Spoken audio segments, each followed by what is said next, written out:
Welcome. This is what I lovingly call the roll around on the floor routine. And it's a really nice way to get in a yoga practice when you're feeling tired, fatigued, or just a little burned out from your normal practice. And I've started my practice with a mat for the hardwood floor and then a blanket on top of that because I know in my body, when my body is resting on the hardwood for a period of time, it gets a little bit uncomfortable. So if you do have some chronic pain, if you're dealing with some discomfort in the body, nice to have a little extra padding. And since we're not going to be getting up to standing, you don't have to worry about slipping. So make yourself as comfortable as possible. You'll also want to have a belt or a small hand towel or something nearby, just in case when you go to reach for your leg, when the leg is being stretched, you have something to make up the difference if your hamstrings are tight. All right, so let's begin on our backs.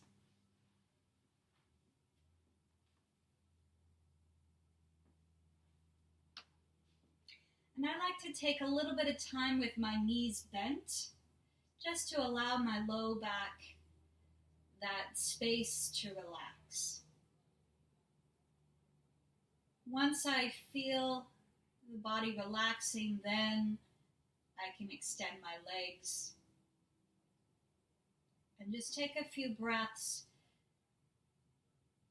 This here is a benchmark test. Just see how this feels to rest on your back on the floor. At the end of our practice, we'll return here. So take a little mental snapshot so that at the end, you have something to compare it to. Take a few breaths here. Feeling the weight of your body against the floor. Any sensation of asymmetry, difference between right and left sides. Any feeling of numbness or vacancy. Any feeling of heaviness or lightness.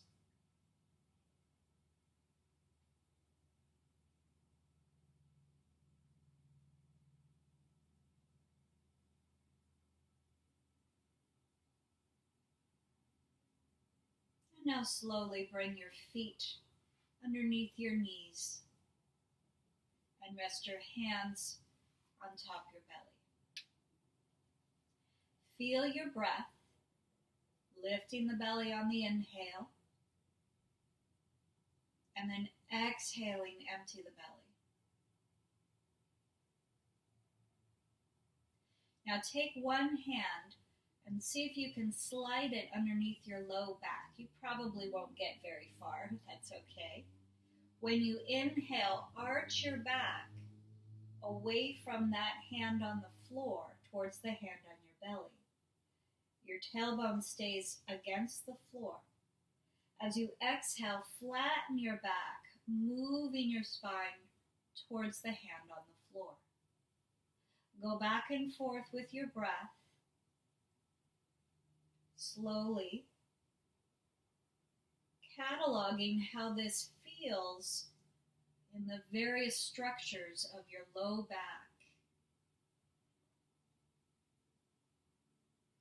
Once you have the hang of that, then I'd like you to bring your arms to the floor, palms facing up.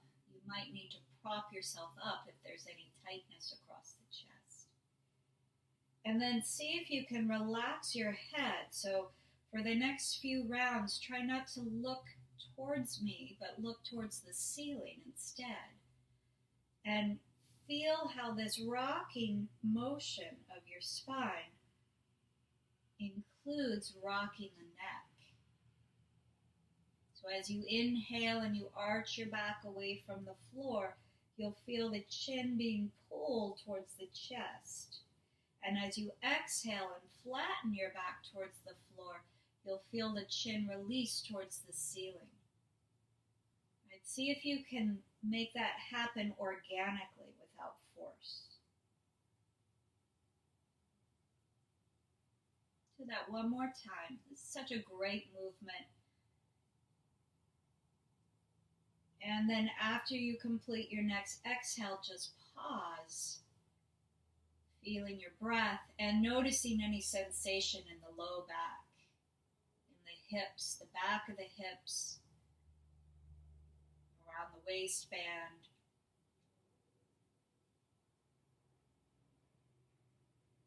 That movement is a great way to release tension in the low back and along the spine, but it's also wonderful to begin to circulate blood and lymph in the lower belly. And anytime we circulate lymph in one part of the body, we're circulating lymph throughout the whole body. So that's good news. Okay. Let's bring the right knee into the chest. If it's possible, can you reach your fingertips to the top of your shin and begin to circle your ankle around, feeling the muscles along the shin bone move? Can you spread your toes as you do this? Again, encouraging the circulation of blood and lymph, this time through the lower body. Now let's circle in the opposite direction.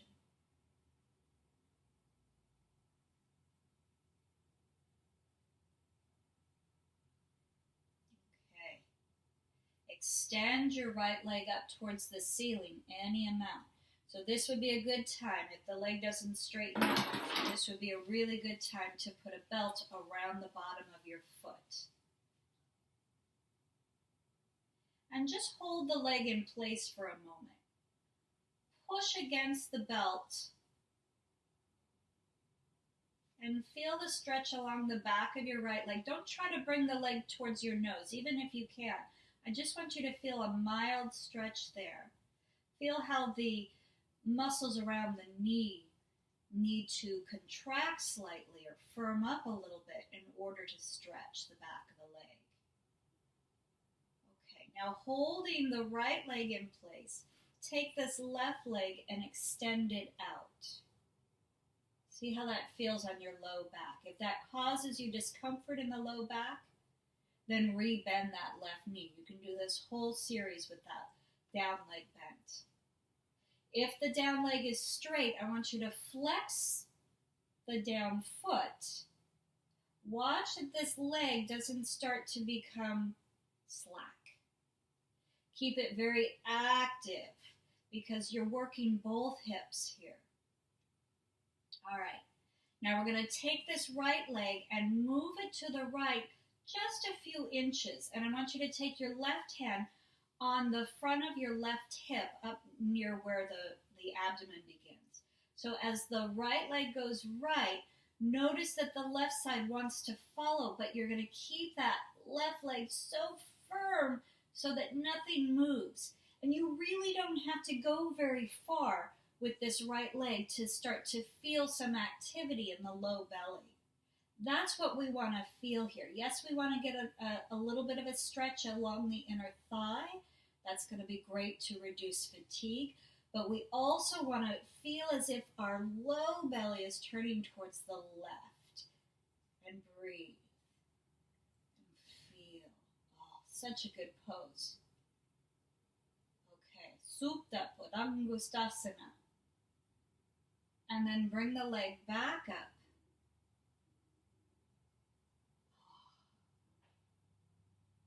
And let's release the right leg. Set the right foot on the floor. Set the left foot on the floor next to it and just pause and feel what's that like. Now we'll bring the left knee into the chest and circle the left ankle around. If it's possible, can you reach your fingertips to your shin? If that's not possible, you can always grab the back of the thigh. But just know that these muscles along the shin are working so hard. Spread those toes. And then go in the opposite direction.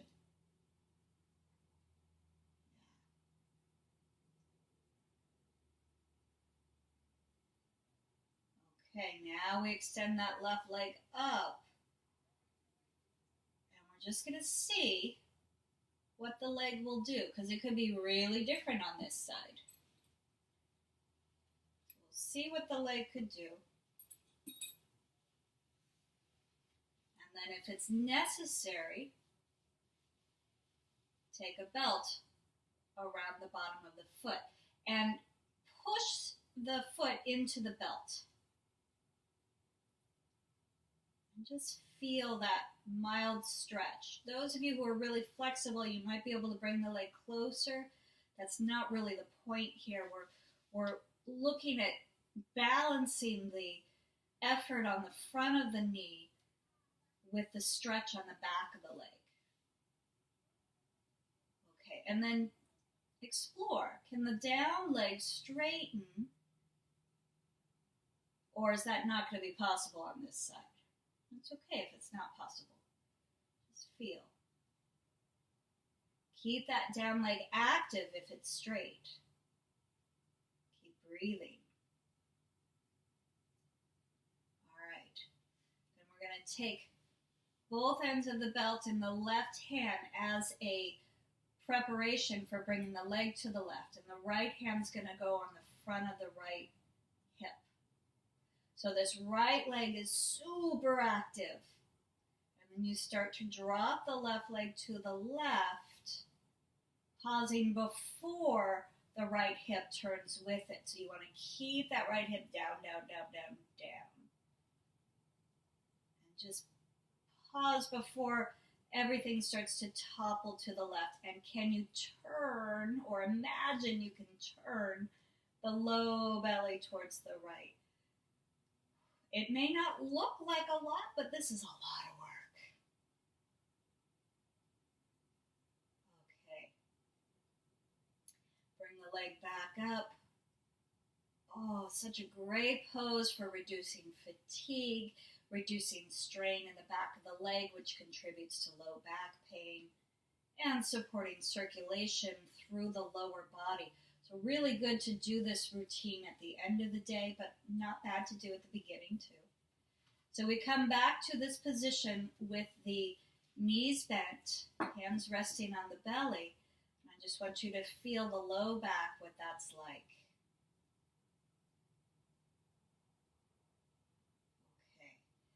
Now we're going to roll onto the left side.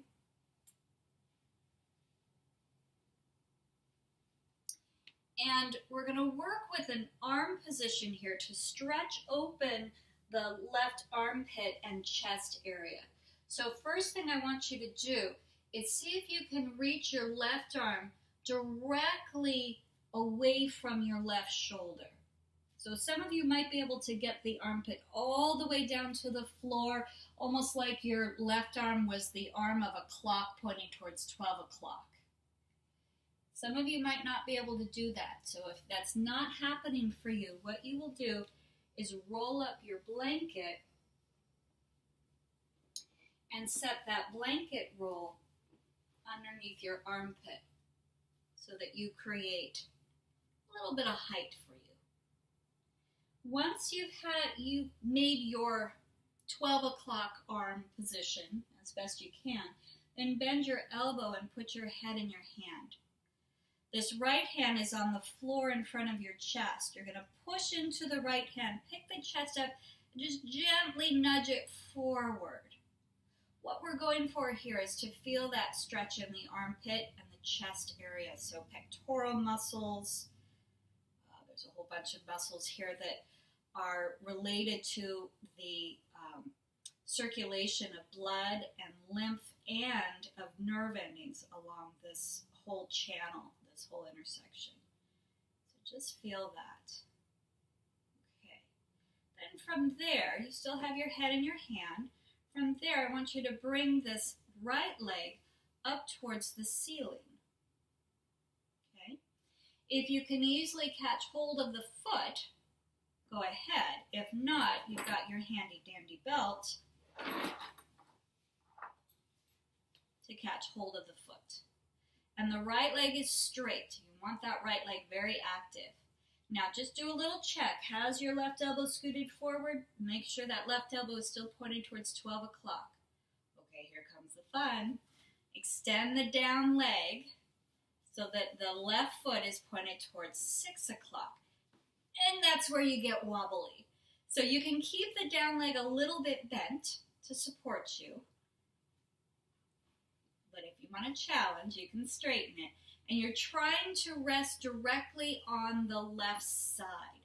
Not on your butt, not on your belly, but directly on the left side. And the whole time you're pushing that right foot up towards the ceiling. Okay. And then release, bending the left knee, the down leg again. Bring that right foot to the floor. And then bend the down leg. Well, they're both down legs now, but let's bend the left knee and see if you can hold the foot with your right hand. Okay? Now, the more you rotate your belly towards your right leg, this leg, so the more you turn your belly towards me, the more you'll be on your left thigh, the front of your left thigh. That's the stretch we're going for here. See if that's possible. And then we'll release, extending the down leg, which is your left leg. If you do have this blanket underneath you, you're going to slide it out. Use it for your head. We're going to catch hold of the right leg with the belt in the left hand and roll to your back so that you're in a twist. If that's too much on your hips or your back, just bend this knee.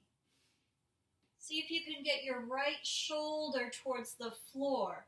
Maybe you extend your arm out, maybe you don't. You can always put your hand on your rib cage if that feels better. Just take a few breaths.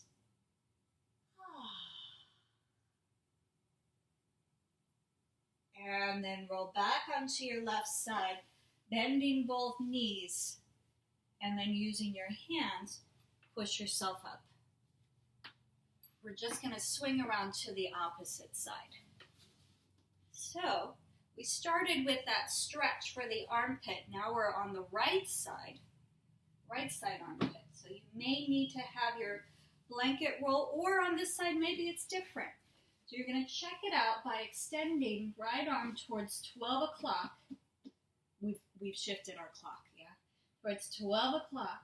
And just see how far down you can go. Maybe you can go all the way to the floor on this side. Maybe you still need the blanket roll. Once you've got that position figured out, head in your hand. Left hand now is on the floor in front of your chest, and you're going to walk your chest a little bit forward. Just feel that stretch. And you might not be feeling much if you're more flexible on this side, so don't worry if it's very mild. Okay. Now we go to extend that left leg up towards the ceiling, either taking hold of the foot or lassoing the foot with your belt. And you're pushing into the belt with your foot. That leg is super active. Okay, now the down leg goes away from your right elbow. Maybe it straightens, maybe it doesn't. And you're breathing.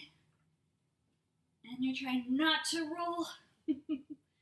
Push up with that top leg. Push up, push up, push up, breathe. This is called Anantasana, and it's another really great pose for battling fatigue.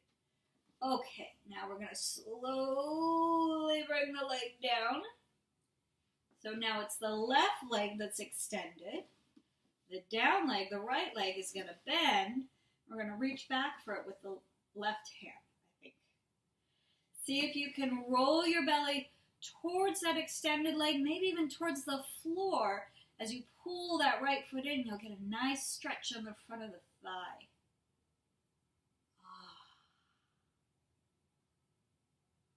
And then release. And we're going to take this blanket roll, if you have it, and we're going to shift it up a little bit for the head, and then come down, grabbing hold of the belt with your right hand this time. Roll towards your back and just feel what part of this twist is available to you.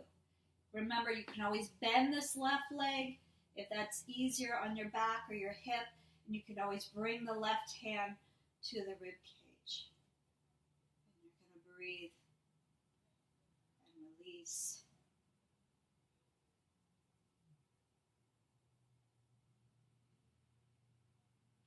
Okay, and then go ahead and let go of the belt, slide it off to the side, and then roll onto your back. Start with the knees bent. Just feel what it's like in the body now. And then as it feels appropriate, you can extend the legs. If that doesn't feel appropriate, then you keep the knees bent. And just notice the weight of your body against the floor. The left side versus right side.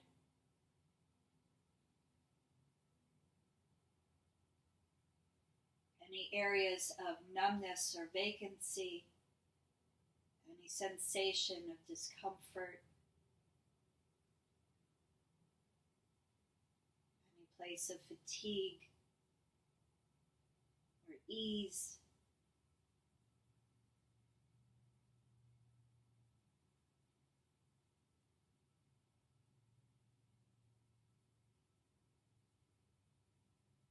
Notice the overall circulation through the body.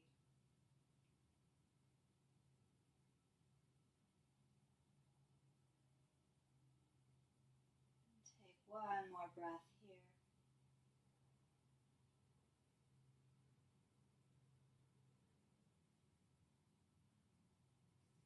And then as you're ready, bend your knees.